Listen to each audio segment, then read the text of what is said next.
2, 3. Hello and welcome back to the Mixing Music Podcast. I'm your host, Dee Kei, and starting today, actually, I have a very special announcement. From now on, I will be having Lu Moreno. Say hi. Hey, guys. Lu is going to be a co-host to the podcast from now on for the next foreseeable future, as we have started a studio together here in North Hollywood. If you can see, if you're watching on YouTube right now, you can kind of see our setup a little bit. Everything's looking really nice, and it is fully operational as of a couple days ago, and now we're just kind of ramping up the aesthetics of it, but we officially have a studio out in North Hollywood. Yeah, we do. That's right. Lu is the man, and I'll let Lu introduce himself a little bit more. And just to let y'all know, Lu is a great friend of mine. I met him originally at NAMM through the Antares section, which is the autotune booth, and Lu was just working for them, representing them during the show. And I thought you were, how do you say, just like an employee for Antares. And it turned out it goes way deeper than that. So Lu is an awesome tracking engineer, works for really big names that I'll let him talk about, but is also just an awesome person. So if you want to introduce yourself a little bit. Sure. Well, my name is Lu. That's everybody knows me by, but Lu Moreno, full on name. If you ever want to look me up you'll see me on Instagram on Midside Sound or Facebook. I don't know how many Luis Morenos there are, but if you just look for my face, you might find me. I'm not really sure how many there are, so I've never had to try. But yeah, no, me and Dee Kei, just like he said, we met at NAMM. What is it, 2020? Yeah, so literally earlier this year. Yeah, like, just not earlier very this long year. ago. Yeah, like we're half a year later now. You know what's crazy is when we did meet, we didn't really speak much. He was out there looking for Henrik because I believe you and Henrik went to Mix with the Masters, right? Yeah, we did. And I'm shirt. actually wearing the shirt today. And Henrik is also, we did an Antares special episode, and he was the one talking on the podcast. Nice. So yeah, and what was cool is that at the time, me and Dee Kei originally met because he actually just walked up to me. He's like, "Hey, is Henrik around?" I'm like, "You know what? I know he's around somewhere. Just give him money. I know he's going to be back." And what's funny is me and Henrik ended up buying the same microphone at the end of the show and everything. We were spending a lot of time just geeking out. So upon knowing him and how he works with people, I kind of knew like the type of people he would have visiting him too. But we later on started talking over Instagram. I actually had you make my GIF for me. My that's right, like a mix by Lu at Midside Sound GIF. So if you ever on my Instagram and you ever see that, Dee Kei actually created that for me. But yeah. But tell me, so you're not an employee for Antares. Why were you there that day? So I represent the company at many events, everything from, I forget what it's called, SAE will hold this event. IMSTA, that's what it's called, IMSTA, which is kind of like a NAMM for software. And what's funny is we always get stuck across the hall. Like not across the hall, but like literally an aisle from Ceremony, which makes Melodyne, which is funny. So we always get people that are walking back and forth like, hey. I hate Melodyne. I'm sorry. It's cool, but if I can get everything done inside AutoTune Pro and I still get big name work with it's not something I'm going to reach for unless I really, really have to. With that said, no, I work representing the company, and we've been able to open up a lot of deals where they actually help support some of the artists that I work with. So who have you built? So you have a couple different businesses. One of them is building out studios. Yeah. So who have you built studios out for? So the cool thing is I've worked with many different contractors who actually build out the actual space themselves. And because of that, I built a lot of relationships with these contractors. So when I do get hired out, I have actual different teams that I use for different projects. Like I just got confirmation for another big one. I won't say who just until I'm done with it, because you know how everything goes once you get you never know. You don't want to jinx it. Yeah, exactly. But I got the call today that another one's on the line. But some of the people that I've actually like built out studios for or done acoustic treatment or full system design and all that kind of stuff is like Keisha Cole, Chris Brown, Trey Songz. Let me see, I've done... But still, Keisha Cole, Chris Brown, Trey Songz, those are huge names. Yeah, I've been very lucky to be put in those rooms by these contractors. I can't say that it was alone, but that's why I always tell people, build your team and really put your trust into people and trust that they'll do right by you too. Because you never know what they'll take you. And, I'm just glad to have that on my resume. Yeah, absolutely. Yeah. So tell me what else? Like, what kind of work have you been doing? Like, because you've been in LA your whole life, right? Yeah, I was born in Lancaster but raised in LA. That's wild. Yeah. The past 10 years, I've been engineering for a lot of different people. Most recently, I'm more known for engineering for Keisha Cole. Recently, I've worked with people like Ari Lennox. So some of the songs that I've gotten to work on is like Chocolate by Kiana Lede featuring Ari Lennox, and All Me, which is Kalani featuring Keisha Cole. That's crazy. Yeah. Dude, my favorite story that you've ever told me is because you got hired by J. Cole's record label and studio, Dreamville. Mm-hmm. You said during the interview, you fixed like half their console.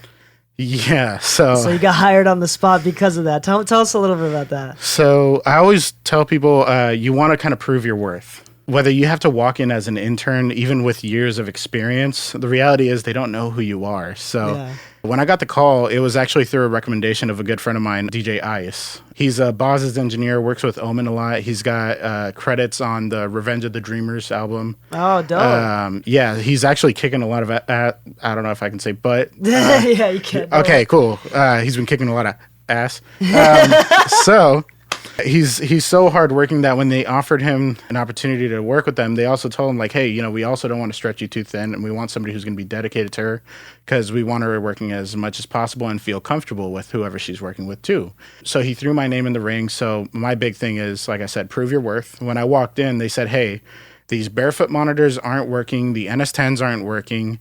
We have an issue with the console where the playback's not coming through the aux cord and this and that. We managed to figure out that it was a power issue with the barefoots they needed repair. The NS10s weren't actually properly wired. So we were actually able to bring in some other monitors and just swap them out, something that, the people that were on site that day just didn't really have the capacity to do. It's not that they didn't know how, it's just that when you're dealing with a console, you don't want to unplug the wrong thing. Yeah, of course. So if you're familiar with it like I was, then great. For reference, it was an SSL 4000G, which was actually the old Death Row studio. So same console that Death Row was using. Wow. And I believe the studio is now owned by Chris Lord Alge, which is on the other side of the building. Yeah. Yeah. So, but yeah, no, we ended up finding out what channels were bad, if some of them had offset levels, all kinds of things. And when he asked me about my rate, which I won't really say, but he said, he's like, you know what? I don't mind. If I have to pay a little more money to get the right person in my team, then I'll do that. But that only comes after you prove your worth. So, and that you just did. Yeah. Like, my favorite thing is I always tell people kind of act as if you're an intern. That's right. Try to clean up. If the studio is dirty and you walk in and you're the one running the session, just clean. It doesn't matter if there's an intern on site or not, if there's no runner. It doesn't matter if it's a pro studio or a production studio. When I started working with Keisha Cole, like, it was very low key. She didn't know me. I didn't know her. Like, we knew similar people in our circles. I remember one time I was cleaning the studio before our session. She saw me with like sweeping or something. I forget exactly what I was doing. She told me, she was like, oh, you don't have to do that. I have a cleaning lady because this is at her house. I'm like, no, it's fine. I just don't like to work in a mess. And those little things actually made it to where 2 years later, we're still working together, and honestly, I've enjoyed every bit of it. I love working with her. Yeah, that's awesome. I do think that there's a lot to be said about giving value. There's a book that I'm reading right now called The Go-Giver right now. Yeah. And I'm not done with it yet, but the first principle of the book is you are worth the amount of value that you give more than you receive in payment. So it's this amazing book about, going and giving and how giving helps bring what they say stratospheric success. But really good book. I highly recommend it. But today we want to actually talk about dynamic EQ. Fun. And because we both have been talking about dynamic EQs this week and how we like to use it in our chains and specifically in vocals and whatnot. But for you, Lu, let me ask, where do dynamic EQs stand as far as what you like to use out of your tools?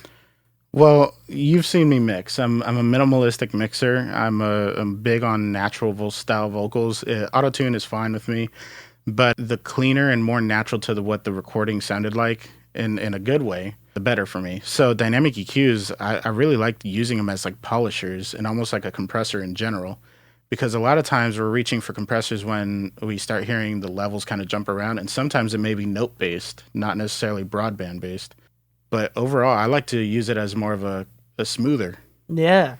I think we use it in the same way, which is if there's like frequencies popping out, like you'll notice like, especially because of proximity effect, like the closer you are and quieter you are, like there's a lot more low end.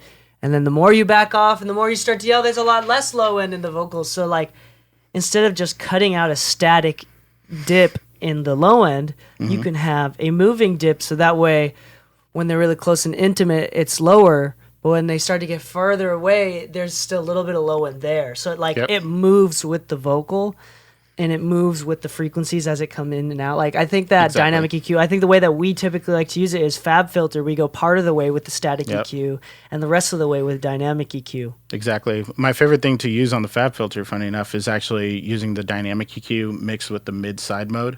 Because sometimes we get a 2-track that we have to mix. Maybe not necessarily the vocal, but we have to make space for the vocal. And I'll actually use the dynamic mode in mono in the mid-side. And the mid section, not the mid side, sorry. But that way we can just cut through for the vocal wherever we need to, and you can actually sidechain it to the vocal. And honestly, there's so many great things about the FabFilter Pro Q3. Yeah, and if you don't have FabFilter and you need a little bit more of a cost-effective tool, I think Waves has like their C6 or C4. They also have, I believe it's called the F6. F6? Or is it F9? I forget. But there's a bunch of plugins, including Neutron and the isotope line. There's a bunch of like EQs that have dynamic EQs built into it, so you can compress it and set the levels and whatnot. Or you can just choose to use like a multiband, for example, like the FabFilter multiband. We keep talking about FabFilter. They're great tools. If you can't afford them, trust me, it's not the end of the world. They're just great tools, just like any other tool. Yeah, if you have like a generic multiband, even if it's a default one. I believe Avid now released their own stock one. Oh, really? Yeah, the Pro multiband, dope. I believe it's called. I wonder if Logic has a workaround for this, but you can set, if you have a multiband, even if it's a stock plugin, you can use it as a dynamic EQ by making it really thin and then dipping just that section, letting it dip in just those few frequencies. Because with multiband, it's infinitely flexible. Basically, what we do with the dynamic EQ is the same thing that you would do with the multiband, except it's just got a different curve to it. Exactly. Like on a multiband, you can actually change the attack and release ratio. You can actually change the way you really press that frequency. While on tools like, for instance, Pro Q3, you don't really actually have a ratio control. You don't have an attack or release. It's almost like an auto mode. And that's all you get. You get threshold control if you go into advanced, but advanced is really just one knob over, But multiband compression, kind of my personal favorite when it comes to broad changes, like dynamic EQ when it comes to narrow notches. Yeah. I do like the idea of compressing certain frequencies that's dependent on those set of frequencies, and it only compresses those frequencies. Like, for example, I like a VCA compressor like the SSLG bus on the mix bus, right? And the final on the master bus on the last thing on the entire song, right? But the thing about that is that if the kick hits really hard, and assuming you don't have a high pass filter built in, if the kick drum hits really hard, it'll dip everything, right? But if it's in multiband mode, then if the kick hits really hard, it'll just compress the low end band that you set wherever the crossover frequency is. So it's really nice because you have compression, but only on frequencies that are affected by it. So it's a beautiful way to kind of keep music transparent. Like I've said this in the past, like to a certain degree, depending on how you're mixing, like if you use correction correctly, you're not really supposed to hear compression. Yep. I know that we talk a lot about compression and the colors that it adds and whatnot, but the point of the matter is like, sure, it'll add color, but like, if I didn't show you a before and after, you shouldn't be able to hear that color. Like, you shouldn't be able to like, if I showed you a before and after, obviously be like, oh, like the Fairchild brings out the mids a little bit more. That's really nice. Like, that's a really nice color and saturation. But like, honestly speaking, if I'm using the Fairchild right, and I just showed you an after, you shouldn't be able to tell that I used a Fairchild on this. The funny thing is, like, just like on that note, a lot of times I like to do before and after plugin mix checks. I'll actually bounce the track right when I receive it. I'll import it to whatever template, or I'll just take the 2-track that they have as and like just set it as a B set. Yeah, I know, like, for instance, like people like Jason Joshua have said, like, I listened to the reference once and then I never listened to it again. He says it's a gift of some sort that he has, and that's cool, but I don't have that gift if that's the case. I need to jump back and forth to make sure I didn't disrupt the artist's vision for the song. But it's a really good way to know if you've overcompressed, because a lot of times when I get reference tracks, they'll either have like 3 compressors on the vocal chain, which causes it to squash or something. But sometimes you get these people who like their vocals to sound more natural, like loud and dynamic and soft and subtle. I always want to know, have I done too much with the compressor? And a good way to check is just listen to the mix overall and see what the compressor's doing. You know, some of them are tone boxes, some of them are tools. Like we've talked about this, like the CL1B, it's a cool compressor, but it doesn't we really just got impart one that. in the studio. Yeah, just right here. Like it's cool, but It's not really a tone box. It's tubed, but it's nice. It's so low key boring. Like